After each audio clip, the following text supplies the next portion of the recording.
Kita tuh sampai lupa hari loh. Waduh, jangan tenan. Work from home jadi kayak gini.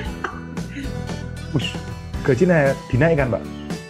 Dan saya teruskan gaji saya naikkan. Tapi ngomong-ngomong waktu dulu naikin gaji itu sadar tuh Pak Kris? Saya komunikasi dengan di Zoom kayak gini ya. Selamanya sama sekali gitu loh. Ini gara-gara tak ajak Zoom jadi belajar ya Pak? Saya bilang sama karyawan saya kan, saya barusan tadi itu saya dibilang mau diajak Zoom itu apa sih? Terus kemudian komunikasi itu Pak, saya bisa lihat sana nggak? Bisa. Selamat pagi Pak Kris, teman-teman pagi, luar biasa. Hari ini teman-teman semua yang nonton itu sangat bersyukur. Waduh, Biar amin. Susah sekali nih bikin janjian sama orang penting ini. Saya hari ini ngajak meeting video call sama Pak Christian. Nah, Pak Christian ini kalau buat teman-teman yang belum tahu, ada yang taunya itu motivator gitu ya. Tapi ada juga pengusaha. Nah, pengusaha ini nggak main-main. Beliau di industri finansial, jadi di perbankan ya, BPR ya. Nah, nanti beliau akan cerita nih. Kita akan cari tahu nih apa sih dampaknya COVID ini terhadap industri finansial dan apa pelajaran yang kita bisa petik dan apa strategi atau kiat bisnis apa yang kita bisa lakukan. Pak Kris, ngobrol-ngobrol Pak Kris. Santai ya. Nah, santai wah, serius. Hidup ini sudah serius, jangan santai. Pak Kris tuh punya BPR berapa ribu ya Pak Kris? Oke. BPR. Lebih dari 5. Oh ya pasti, masuk 500 maksudnya. Jadi ada beberapa sih, Jadi ada yang di Jawa Tengah, ada yang Jawa Timur, ada di DIY Jogja, kemudian juga ada yang di Jawa Barat. Nah, banyak di Pulau Jawa. Kita masih kebanyakan di Pulau Jawa. Masih kebanyakan Pulau Jawa ya. Nah, terus Pak Kris, kalau sekarang ini dampak COVID, orang harus bekerja di rumah, terus ekonomi juga kan boleh dibilang macet ya, banyak yang macet gitu kan. Teman-teman pengusaha pada ngomong, mengeluh, wah omset terjun bebas gitu. Nah kalau dampak di industri finansial yang digeluti Pak Kris ini, ada dampaknya nggak Pak Kris? Wow, kalau bicara dampaknya pasti. Oh ada juga pasti. Ya? Wah sangat pasti ya. Ini tapi kita dampak yang mungkin agak belakangan langsung kena gitu. Tapi maksudnya langsung imbas, langsung kena. Tapi untuk berikutnya mungkin kita agak panjang dan mungkin risikonya kita justru besar. Kenapa besar? Gini. Saya justru mikirnya yang sekarang ini beda sama tahun 98 ya. Oke. Kalau 98 itu memang dolar naik gitu kan. Betul. Tetapi kan orang masih bisa jual barang ke luar negeri. Betul, ekspor malah. Masih ada orang yang memproduksi barang. Betul. Masih ada yang kesempatan ketemu-ketemu. Betul. Nah, sekarang ini kita mau jual barang ke luar negeri sulit. Mau ketemu orang sulit. Memproduksi barang juga sulit. Ya. Mau jual juga sulit. Nah, ini sekarang lebih berat nih sebetulnya. Sekarang lebih berat ya. Nah, lalu impact-nya untuk kita yang di lembaga keuangan, wah pasti ada. Secara keseluruhan, umum, kalau saya boleh katakan, ini lembaga keuangan harus betul-betul mengencangkan ikat pinggang. Untuk mengatur strategi dengan tepat, bagaimana penyalurannya, penghimpunan sih kayaknya, kalau data yang saya punya malah justru sekarang ini, hampir rata-rata banyak, over liquid. Nggak bisa lempar ya? Iya, orang pada masuk, tapi kita bukan nggak bisa ngelempar, pengajuan pasti banyak. Iya, betul. Tapi kan risikonya banyak. Betul, dalam kondisi sekarang ini. Iya. Nah, itulah yang kita pikirkan sehingga kita hati-hati banget untuk di situ. Nah, ini waktu untuk berikutnya, ada kemungkinan. Tapi tetap aja setiap lembaga keuangan kayak gini, dia harus punya strategi masing-masing, di mana strateginya disesuaikan dengan satu kondisi masyarakatnya, Yes. dua kondisi selama ini bagaimana dia membangun komunikasi bagus baik dengan nasabahnya atau kalau koperasi dengan anggotanya. Terus kemudian bagaimana dia sudah membangun strategi yang bagus juga tentang budaya kerja, corporate culture-nya di perusahaannya. Artinya sekarang ketika karyawannya itu bagus, mempunyai mental yang bagus, maka kondisi semacam ini tidak begitu mengkhawatirkan, tidak begitu masalah banget gitu. Cuman bahwa ada masalah, yes, kita tahu ada masalah. Iya. Nah, kalau Pak Kris, kalau di perusahaannya sebetulnya gimana gimana caranya menerapkan culture yang bagus itu kan mestinya kan nggak baru 1-2 bulan kan, mestinya udah lama kan. Ya. Nah itu ceritanya gimana Pak Kris? Ada beberapa tahapan ya kalau untuk saya membangun budaya gitu ya. Pertama adalah saya memelopori terlebih dahulu, saya merintis terlebih dahulu, saya melakukan terlebih dahulu. Ketika saya sudah melakukan, saya merintis bisnis, saya melakukan bisnis dengan awal setelah kayak gitu. Terus kemudian saya hire orang, itu kan orang tahu, dia melihat bagaimana perjuangan saya. Yes, betul. Karena dia tahu bagaimana saya berjuang, maka respect-nya dia, hormatnya dia pada saya pasti berbeda dengan dia nggak tahu cara kerja saya. Yes, betul. Ya kan? Betul. Nah, lalu setelah saya melakukan itu, kemudian saya mencoba apa yang di dalam pikiran saya jelaskan pada tim. Saya jelaskan pada tim, kita punya arah kemana, kita punya goal apa, kita punya visi seperti apa. Yes. Nah, ketika saya sering ngomong saat diskusi, maka transfer knowledge kepada tim itu akan jauh lebih mudah dan akan lebih efektif. Dengan demikian, sudah mulai kayak gitu, baru saya menanamkan untuk mencapai target ini apa yang harus kita lakukan. Nah, dan itu saya lakukan. Misalnya, kita kerja nggak hitung-hitungan waktu. Yang kedua, kalau saya kerja, saya lakukan yang terbaik yang bisa saya lakukan. Kalau kita kerja, saya selalu care, peduli, saya ngajak melibatkan orang, dan saya lebih banyak memuji daripada saya mencela. Saya lebih banyak berpikir optimis daripada saya mengeluh. Yes. Nah, kebiasaan-kebiasaan yang selama ini saya lakukan, mau tidak mau, suka tidak suka, pasti akan dia pelajari. Yes. Pasti akan dia lihat. Nah, itulah yang terjadi di dalam grup kita, sehingga sampai sekarang kita punya perusahaan ini sudah, saya dari tahun 90. 90 tuh saya kelas 1 SMP, Pak.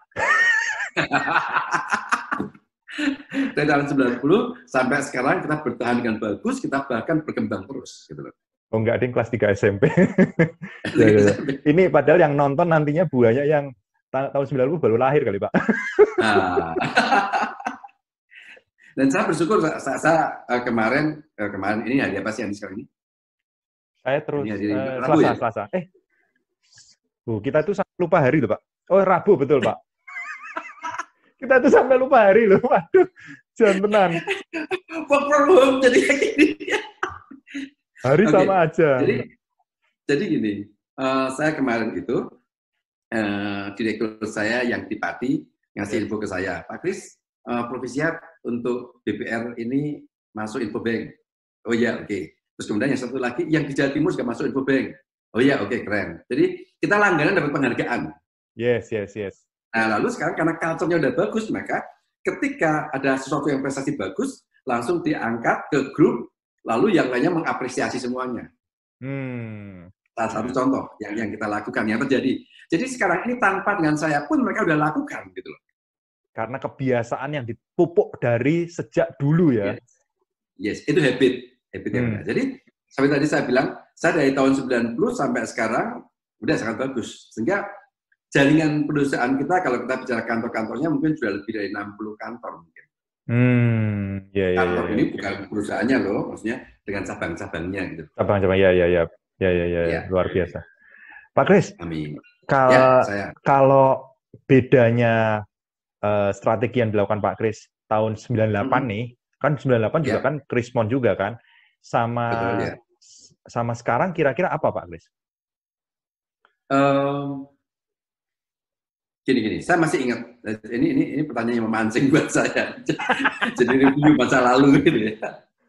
Jadi pada waktu 98 saya beruntung banget. Ya. Saya itu ada dua hal. Saya bawa kertas ya, saya harus tulis ya. Iya. Tulis, boleh. Oke. Saya beruntung, kenapa?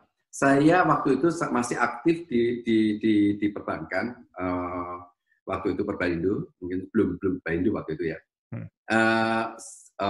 Perhimpunan Bank-Bank Penghasilan Rakyat Jawa Tengah. Ya. Saya selalu memonitor tentang perkembangan di bank-bank. Yes. Bank itu punya kewajiban harus selalu bikin laporan keuangannya masuk ke koran. Yes. Ketika bank-bank tadi itu tidak ada laporan keuangan, pasti ada something-nya dong. Betul. Ada sesuatu yang tidak beres, kayak gitu. Betul. Nah, lalu saya melihat ada beberapa bank yang tidak memasukkan itu. Nah, saya melihat itu. Kemudian yang kedua, ini suku bunga tinggi-tinggi sekali, ini nggak umum ini, nggak masuk akal deh. Betul. Aku ingat tuh 70% ya kan? Gitu kan, kalau nggak salah ya. Ada yang 50, 70 dan sebagainya. Betul. Nah, lalu apa yang saya lakukan pada waktu itu? Saya langsung punya inisiatif, saya kumpulkan pengusaha-pengusaha untuk daerah saya ajak untuk makan siang. Saya jelaskan, saya sampaikan ada informasi penting yang mungkin bisa saya sampaikan. Nah, yang datang cukup banyak. Yang datang banyak, terus kemudian saya presentasi, saya menjelaskan tentang kondisi keuangan. Gayanya kan top gayanya itu ya. Gayanya oke lah. Nah, ketika saya jelaskan, tapi kan suasana kan santai, diajak makan dan saya kenal orang-orang tadi kan. Ya. Terus kemudian saya katakan ini bahaya sebetulnya. Maka kalau Anda punya uang ditabung di bank, mungkin deposito, sampai bunga di atas 50% itu nggak masuk akal udah deh. Ini bom waktu saya bilang gitu. Dan saya bersyukur banget. Kenapa? Saya katakan, jadi gimana? Kalau Anda kepengen nabung atau deposito, tempatkan uang Anda di tempat di mana perusahaan itu Anda tahu betul pemiliknya bagus. Saya mau beroperasi bahasa bagus gitu. Maka orang-orang percaya pada kita, trust kan, kita dekat dan sebagainya. Sebenarnya banyak yang dialog dan sebagainya.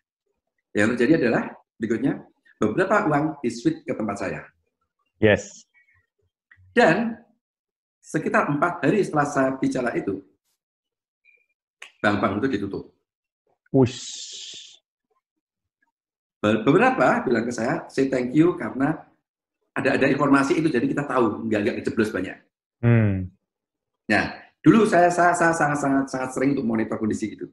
Nah, lalu yang kedua, dalam kondisi semacam itu, biasanya kalau kita lihat koran kan PHK, gitu kan, efisiensi, mengencangkan ikat pinggang, terus kemudian kanan rame-rame minta yang penting kerja, jangan di PHK, jangan ditutup perusahaannya, kan gitu. Yes. Lalu saya meeting dengan salah satu grup saya, karena saya waktu itu kan saya masih pegang macam-macam, ada di lembaga keuangan ada, rumah makan ada, supermarket ada, dealer ada, macam-macam kayak gitu. Tapi sekarang enggak, sekarang concern di lembaga keuangan saya. Nah, lalu ketika itu saya meeting, saya bilang, dalam kondisi sekarang ini, kira-kira menurut Anda, apa yang harus saya lakukan? Tapi saya tunjukkan, ini, koran-koran itu. Ini PHK, kemudian ini jangan tutup, ini efisiensi dan sebagainya. Jawab mereka, Pak, yang penting kami kerja, Pak. Gaji dipotong enggak apa-apa, Pak. Atau gaji cuma separuh aja enggak apa-apa, Pak. Itu yang jadi. Lalu saya bilang, oke, kalau kayak gitu, gimana kalau saya mengambil satu keputusan yang beda? Apa? Saya justru mau buat untuk Anda semuanya gaji saya naikkan. Gaji dinaikkan, Pak? Dan saya putuskan gaji saya naikkan. Lalu ketika saya ngomong semacam itu, saya tanya pada mereka, apa reaksi Anda? Apa yang dilakukan Anda? Satu, ada yang nggak bisa ngomong, cuma diem air mata keluar. Ada yang ngomong langsung terima kasih. Ada yang bingung, ini bener Pak bosku sadar Pak sih, kan gitu kan? Nah, terus saya bilang, oke, gaji saya naikkan. Tapi pertanyaan saya, supaya karena gaji saya naikkan, lalu sekarang apa yang akan Anda lakukan? Karena dalam kondisi semacam ini yang namanya di PHK, Anda justru naikkan gajinya, apa yang akan Anda lakukan?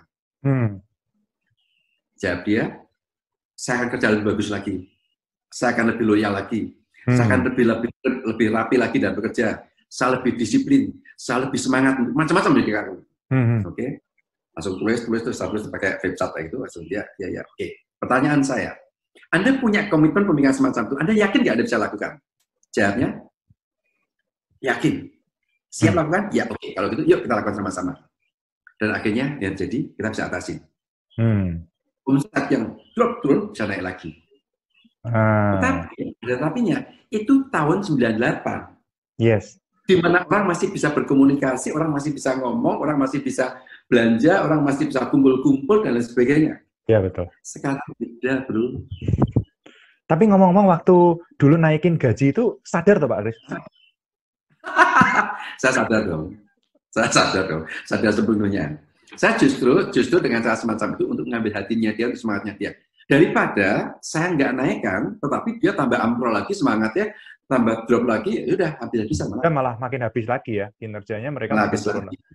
Ini berarti benar-benar Pak Kris sudah menerapkan ilmu yang namanya berpikir di luar kotaknya kotak ya Pak ya? Nah, out of the box gitu ya. Benar-benar. Nah, kalau yang sekarang pun juga sama, ini kemarin ada yang telepon dari Cirebon, bagaimana Pak kondisinya semacam begini. Kenapa? Karena ketika kita datang, nasabah, lokasi-lokasi tertentu kan ada soalnya, nagih, jangan masuk ke sini. Betul. Daerah itu banyak sekali kan. Betul. Nah, terus kemudian, praktis karyawan kan banyak yang nganggur juga. Yes. Karena mau ngapain gitu. Iya. Betul. Nah, lalu ada karyawan beberapa yang usul, Pak, kalau kita kerjanya separuh hari. Pak, supaya lebih efisien, ini sebagian dirumahkan, nanti gantian, ya nanti gajinya kita potong. Capek deh. Tapi saya pikir, oke. Ini bagus. Maksudnya, dia punya kepedulian. Sense of belonging-nya dia tinggi. Rasa handardingnya tinggi. Ini dari tim saya. Betul. Lalu, saya bilang sama direktur tadi, oke, kita hargai, kita apresiasi, kita berterima kasih dia punya kepedulian. Tapi saya putuskan, gaji tidak akan ada yang dikurangi. Saya tetap akan mempertahankan gaji tersebut. Nah, cuman kalau misalnya ada pengurangan karena prestasi, kalau biasanya omset sekian dan berkurang kan wajar kan. Yes. Tapi minimal pokok yang dia ini saya katakan saya tidak akan kurang.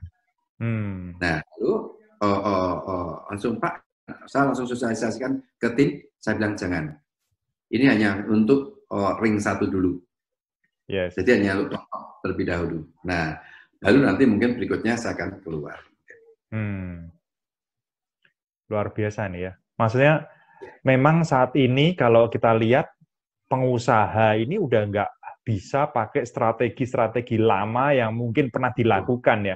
Karena ini benar-benar kreativitas dimunculkan dan ide-ide harus beda dari yang sebelum-sebelumnya ya Pak ya. Ya. Ini betul-betul sangat-sangat sulit ini sekarang. Sangat sulit. Tapi bukan berarti kiamat, enggak sih. Ya. Kita masih bisa tertawa. Yang lain yang menderita juga banyak, yang kesulitan juga banyak. So kita fun aja ngadepin kayak gini, happy aja. Iya, wong akeh tunggale akeh koncone ya, Pak ya. Tunggale akeh koncone gitu loh. Oke. Lah Pak Kris, kalau misalnya dari ada tips nggak sih Pak dari Pak Kris gitu ya, misalnya buat temen-temen nih yang anak muda yang baru ngerintis usaha nih, ngerintis usaha, tahu-tahu langsung dilanda badai krisis seperti ini. Contoh nih, kita baru anak-anak muda ini kan biasanya kan masih idealisme tinggi gitu ya. Wah, kita mau bikin startup bla bla bla bla, habis itu krisis jebret gini kayak gini. Mental kan pasti akan pengaruh tuh Pak Kris. Mental tuh trauma, waduh aku takut nanti kapok dan lain-lain. Kira-kira menurut Pak Kris gimana tipsnya? Pertama yang ada dalam pikiran saya adalah yuk kita selalu mencoba berpikir positif. Positive thinking. Yes. Ketika saya ngajak orang ngomong berpikir positif atau positive thinking, selalu saya tanyakan, apa sih positive thinking? Orang mengatakan langsung, oke, saya semangat. Enggak. Positive thinking tidak sekedar semangat. Bagi saya, positive thinking itu sama dengan sekarang gini deh. Ada 2 orang. Ya. Ada 2 orang. Kita bisnisnya ambil, misalnya. Ya. 1 orang saya bilang, oke, ini kondisinya sekarang agak sulit. Tolong pasarkan, ini jualan sepatu misalnya, tolong jual di daerah sana, di desa A. Di mana desa A ini betul-betul orang-orang tidak mengenal sepatu. Rata-rata orang hanya pakai jalan kaki aja. Maka ketika si A datang ke sana, dia akan mengatakan langsung, Pak, nggak prospek di sini. Orang nggak pakai sepatu, ditawari sepatu. Sama dengan sekarang orang nggak pernah pakai jam, dikasih jam, bingung dia. Iya, betul. Apalagi ya. Oke, yang pertama. Ya. Yang kedua, ketika disuruh berangkat, lain hari misalnya atau lain bulan berangkat, kondisinya masih sama. Tapi yang kedua, yang B dia bilang, wah Pak, prospek sekali Pak di sini Pak. Kenapa? Langsung di sini orang-orang tidak pakai sepatu, jadi prospek sekali Pak. Pertanyaan saya, kondisi desa tadi sama enggak? Sama, kan? Tetapi sikap dari A sama B beda enggak? beda. Nah, pasti yang kita inginkan adalah sikap yang B kan? Betul. Yang positif kan? Betul. Nah, artinya sekarang saya berpikir positive thinking itu adalah saya harus terlebih dahulu menerima kondisi yang ada. Saya mensyukuri apa yang ada. Yes. Nah, yang ada ini bisa jadi apa yang ada dalam milik saya, apa yang terjadi, gitu, pada saat itu, dan bagaimana kita berpikir ini untuk menjadi sesuatu yang bisa buat saya produktif. Jadi tidak semata-mata hanya optimis, enggak. Saya justru berpikir untuk membuat ini produktif. Nah, dan sekarang banyak orang muda yang saya lihat malah justru dia kreatif menurut saya. Ini momentum yang bagus sekarang ini bahwa kayaknya mungkin udah ada isyarat untuk kedepannya orang kalau bisnis tidak lagi harus ketemu satu sama yang lainnya. Bisnis online. Maka sekarang saatnya kita mencoba untuk memikirkan bagaimana online kita manfaatkan, misalnya. Yes. Selama ini saya baru sekali ini saya komunikasi dengan Zoom kayak gini ya. Selama ini saya tidak tahu sama sekali gitu loh. Ini gara-gara tak ajak Zoom jadi belajar ya Pak? Saya bilang sama karyawan saya kan, saya barusan tadi itu saya dibilang mau diajak Zoom itu apa sih? Terus kemudian komunikasi itu Pak, saya bisa di sana nggak? Bisa. Oh ya udah gitu kan. Saya jadi mikir gitu kan. Nah lalu, Zoom itu bisa banyak orang Pak. Tadi coba beberapa kantor. Langsung, Nah artinya ada nilai-nilai positif atau blessing yang saya bisa dapatkan dari kondisi ini. Yes, betul. Positif. Jadi saya mencoba sesuatu. Sehingga saya mungkin habis ini saya akan banyak komunikasi dengan grup saya pakai sarana ini. Wah. Ini saya bukan di endorse loh padahal Pak. Waduh. Jadi hebat. Nah, salah satu di antaranya sih masih ada yang lain. Yang kedua, misalnya sekarang, ini tempat saya, ini banyak sekali yang tetangga-tetangga yang dulu jahitin baju konveksi, collab. Maksudnya nggak bisa kerja. Tetapi ada beberapa orang yang punya inisiatif, kemudian ngajak, kemudian mengorganize kelompok-kelompok ini, sehingga mereka dikasih kain untuk dijahit, sehingga untuk masker. Ya. Sehingga sekarang ini, yang bisa jahit, yang ini, udah rata-rata, justru ini panen. Betul. Ya kan? Betul. Artinya ada blessing juga yang bisa dimanfaatkan dari sisi-sisi kondisi yang ada. Betul. Pak, tapi kalau saya agak beda lagi, ya udah, pokoknya saya belum tahu kondisinya deh. Tapi yang jelas, yuk kita mencoba berpikir apa yang bisa kita lakukan sehingga menghasilkan sesuatu. Iya, karena kalau saya perhatiin, saya ingat persis tahun 98 itu saya pas baru lulus kuliah, terus saya masuk di industri perbankan. Waktu itu saya pernah jadi direct sales, Pak, mulainya. Nah, itu saya ngeliatin ada dua tipe kelompok manusia gitu. Ada yang benar-benar karena krisis jadi benar-benar down, tapi ada juga justru kelompok orang ini yang pada saat krisis itu mengambil peluang itu sebagai momentum dia untuk jadi sukses besar gitu ya. Ini tergantung, ibaratnya tergantung dari gimana kita itu mensikapi kondisi yang terjadi gitu. Kira-kira gitu ya Pak Kris ya? Ya.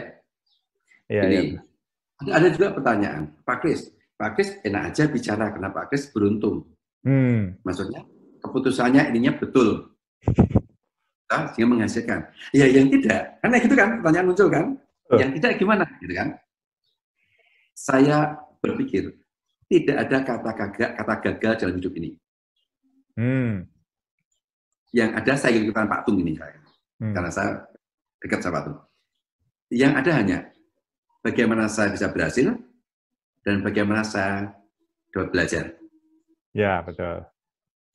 Makanya ketika saya melakukan belum sampai pada sesuatu yang membuat saya berhasil, maka saya punya pelajaran khusus, oh ini toh yang harusnya saya hindari. Yes, atau oh ini yes. toh yang harusnya saya perbaiki. Yes, Artinya kan yes. saya belajar di situ. Yes. Tapi yang paling penting jangan pernah berhenti untuk melakukan sesuatu. Ya. Kadang-kadang orang sebetulnya bukannya dia nggak ngerti harus gimana, tapi dia tuh terlalu banyak pertimbangan dan dia malah nggak melakukan apapun pada akhirnya ya. Yes. Iya, betul.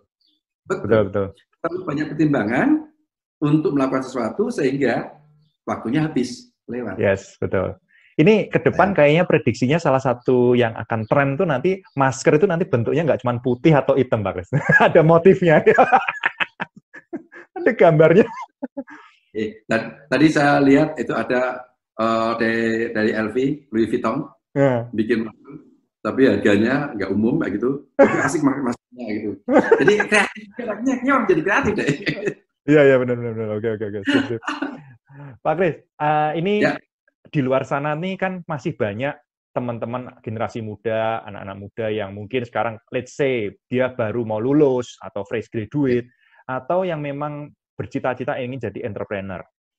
Nah, menurut Pak Kris, apa sih tipsnya buat mereka semua yang mau memulai sebuah perjalanan jadi entrepreneur, terutama dalam kondisi yang tidak normal seperti sekarang ini?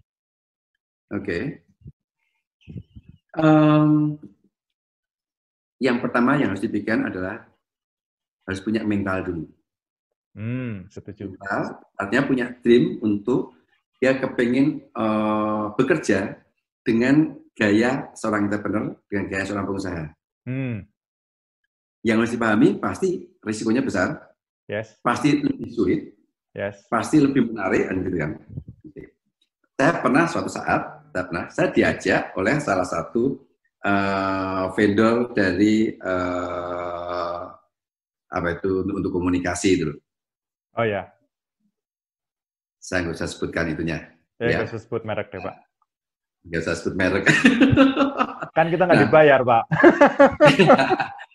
Bukan itu kode etik juga deh.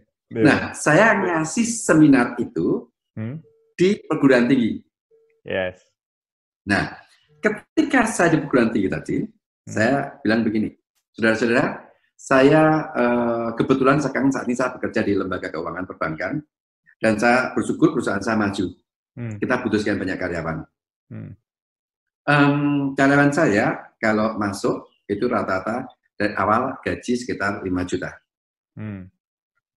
Saya bilang itu, padahal itu beberapa tahun yang lalu, yang sebetulnya ini akal deh, kok gaji udah sekian gitu kan? Nah sekarang kira-kira apa yang kita lakukan nanti saya jelasin sedikit. Saya pengen tahu banyak nggak yang pengen kerja atau mungkin bersama-sama dengan saya. Tolong angkat tangan. Dari situ lebih dari 50% angkat tangan. Padahal jelas seminar tadi itu jadi baik itu seminar untuk bagaimana membangun mental entrepreneur. Yes. Ketika ditawari dengan gajiannya sudah berubah. Betul. Artinya sebetulnya banyak banyak mahasiswa ini mindsetnya masih mindset untuk bekerja yang established yang semacam gitu. Yes. Ini saya sering cerita sama teman-teman yang masih muda, yang mahasiswa. Saya cerita selalu gini, kita tuh sebenarnya tanpa sadar dipola dua hal yang sama persis, setiap orang mengalami hal yang sama. Pertama, kita disuruh belajar dari kecil, belajar yang rajin. Kenapa? Supaya nanti dapat sekolah yang bagus, universitas yang ngetop. Kalau lulusnya kumlot, cari kerjaannya gampang. Jadi sebetulnya tanpa sadar tuh kita dipola dari kecil suruh jadi karyawan gitu ya. Padahal kalau karyawan yang rapi, on the track, gitu kan? Betul. Padahal kalau kita ditanya pengen jadi entrepreneur, apa pengen jadi karyawan? Entrepreneur. Terus pas mau lulus, oke. Setelah lulus apa yang dilakukan? Ngelamar kerja dulu.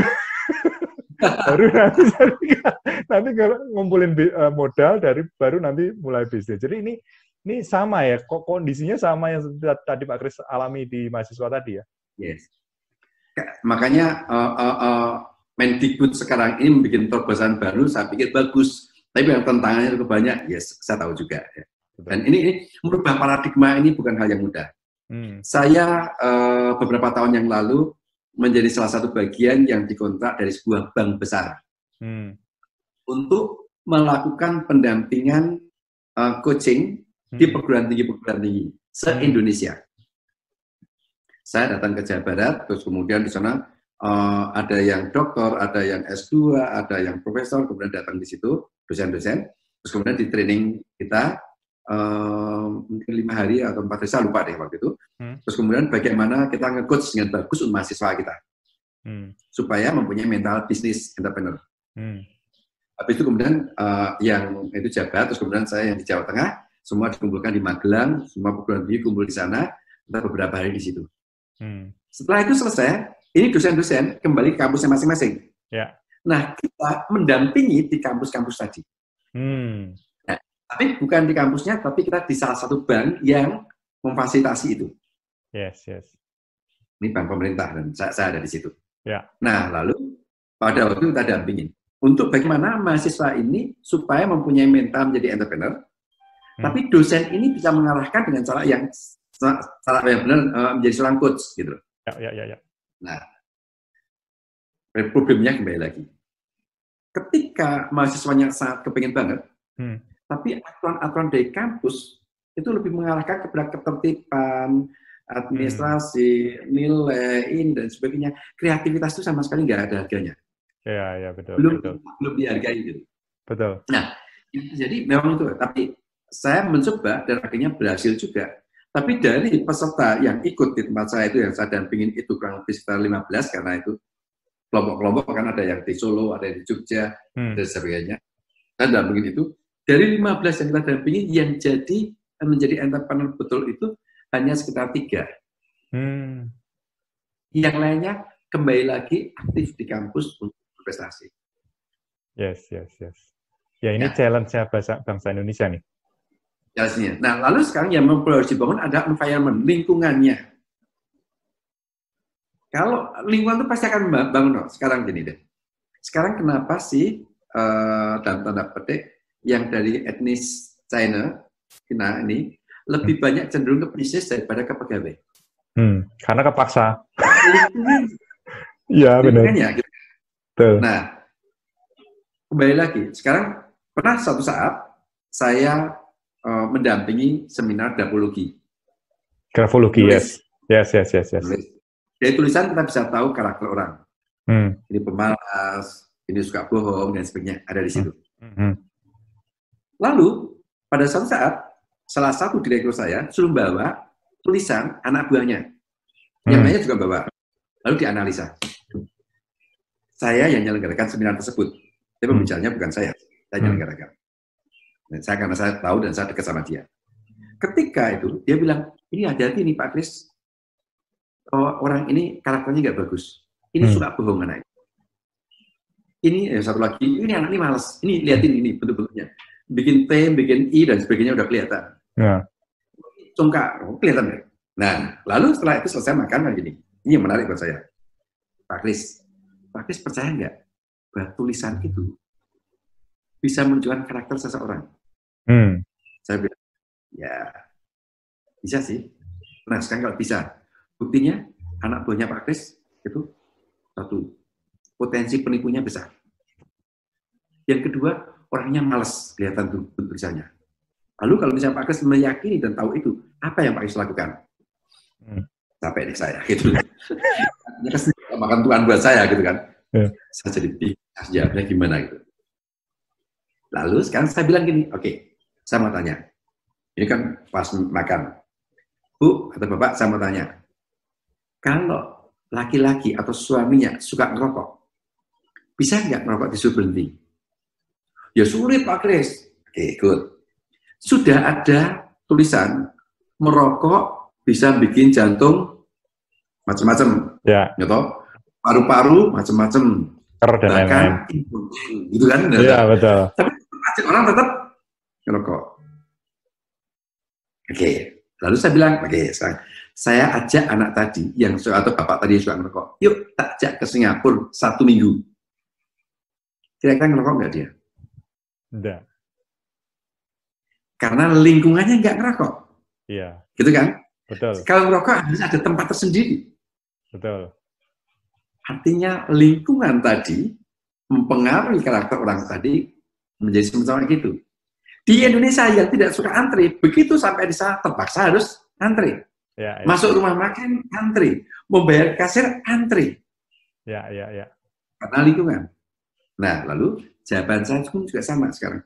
Kalau tadi pertanyaan tentang mahasiswa tadi, yaitu lingkungan harus dikondisikan. Ini PR besar untuk bangsa ini. PR besar untuk bangsa ini. Itu bagaimana membangun mental budaya yang semacam begini. Wah, menarik nih. Jadi ini salah satu, saya jadi terpikir bahwa teman-teman yang nonton nih harus subscribe channel ini nih.